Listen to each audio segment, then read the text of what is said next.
Welcome to the Fear and Greed Business News Afternoon Report for Friday, the 8th of December, 2023. I'm Sean Aylmer. Every afternoon, we've got the 5 stories that happened today that you need to know about. Story number 1, the S&P ASX 200 closed up 0.3% today to 7,195 points. In fact, that was the high for the week and another 10-week high.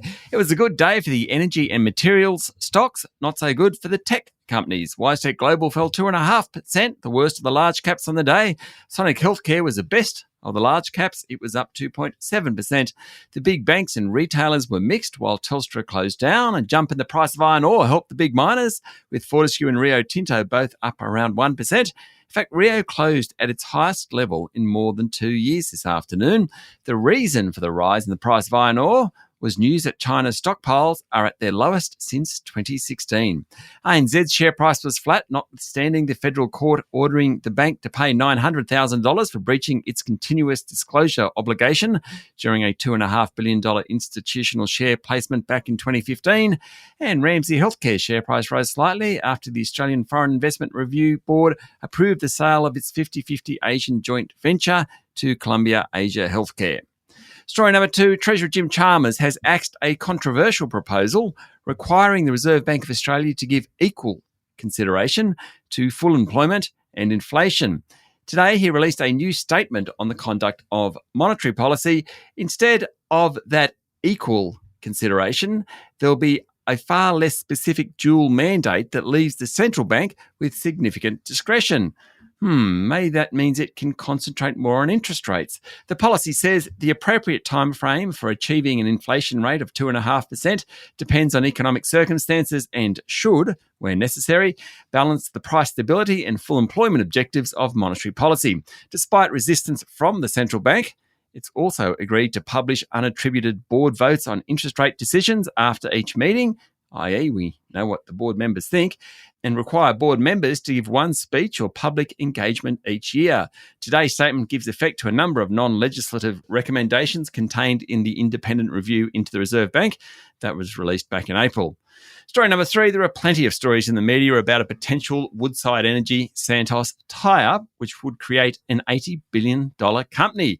That would make it the 5th largest on the ASX. According to The Australian, Woodside explored the prospect of a merger with Santos after the South Australian-based company, that's Santos, moved to quietly implement a strategic review amid rising shareholder frustration over its share price. Talks with Woodside are understood to be at a very, very early stage, but a transaction could be attractive as Santos' chief executive, Kevin Gallagher, approaches the end of his contract.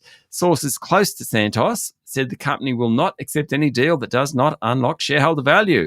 Shares in Santos are up 6% today, while Woodside was flat. Story number 4, the Pharmacy Guild says the proposed reverse takeover of Sigma Healthcare by Chemist Warehouse poses significant questions and risks to patient care, community pharmacy ownership and competition in the sector. Now, details of the deal for Chemist Warehouse to undertake a backdoor listing via Sigma Healthcare are expected on Monday.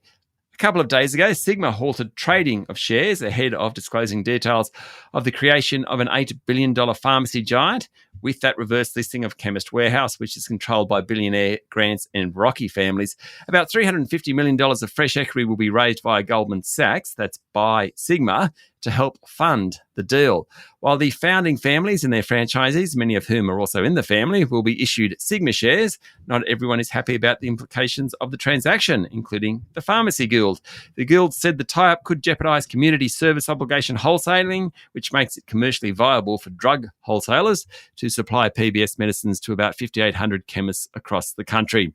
And finally, story number 5, the former wife of union heavyweight John Setka has been found guilty of threatening to kill the CFMEU boss and ordered to pay a non-conviction fine of just $1,500. In a hearing at the Melbourne Magistrates Court today, Magistrate Leon Fluxman said Emma Walters had uttered the threats to private investigator Adrian Peters, knowing that he would probably fear that she would carry out the act, according to a report in the Financial Review.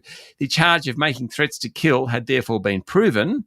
That's what the magistrate found. But Mr. Fluxman spared Ms. Walters of a conviction after concluding that the seriousness of the offence was somewhere between low and mid-range and that Ms. Walters was plainly a victim of family violence and had consequently been at the end of her tether. That's it for the afternoon report for Friday, the 8th of December, 2023. Michael Thompson, Adam Lang, and I will be back tomorrow morning with a weekend edition of Fear and Greed Business News. I'm Sean Aylmer. Enjoy your evening.